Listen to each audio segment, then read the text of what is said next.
sei, fake news. Sim, fake news assim, são as notícias falsas, né? Que geralmente são espalhadas via social media.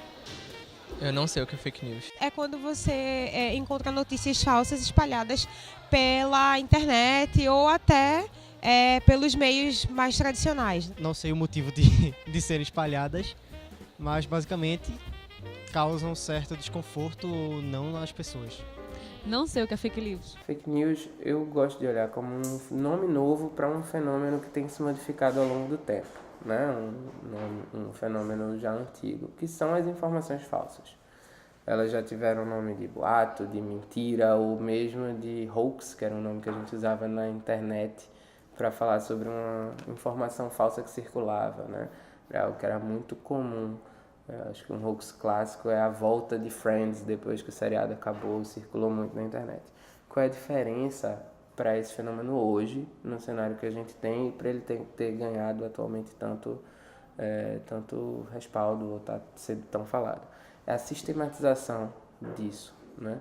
A gente criar conteúdo falso, com objetivos um pouco mais claros, com um programa mais específico e principalmente o uso e o recurso disso de maneira sistemática e organizada. É importante a gente ter esse cuidado de não repassar notícias falsas, porque isso pode acabar prejudicando e criando um boato, uma coisa que não existe. Eu acho que prejudica a integridade de quem está envolvido na notícia falsa, principalmente porque as pessoas vão começar a compartilhar e, de certa forma, suja o nome, independente de que seja, pode ser órgão público, pode ser uma figura pública.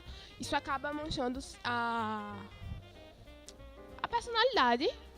É interessante também a gente perceber que cada vez mais a fake news nem sempre é mentira necessariamente, mas às vezes ela é uma abordagem inverídica ou incerta, né, de um determinado tema, levantar alguma coisa que não é comprovável, e tem sido muito utilizado de maneira estratégica para pautar algumas coisas. A gente está, nesse momento, falando sobre fake news dentro dessa perspectiva. O que eu lembro que quando teve o caso de Marielle, que estavam espalhando que ela era ligada a um povo assim, tipo, que não era gente boa e tal, tô esquecendo o nome.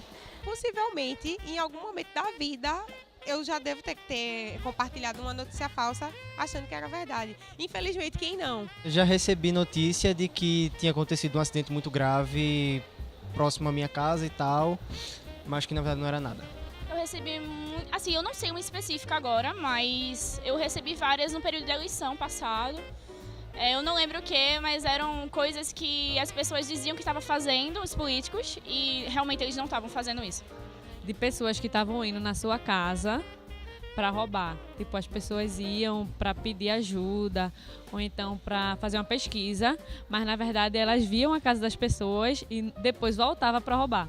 Já recebi bastante notícias, mas uma que eu lembro que me marcou bastante foi que foi propagada no grupo de família, que foi quando o furacão Irma tinha chegado e tal, e repassaram essa notícia como sendo um super tornado de categoria 5 e que era um vídeo que não era verdade, que era um vídeo tipo gráfico, era uma coisa totalmente assim, irreal.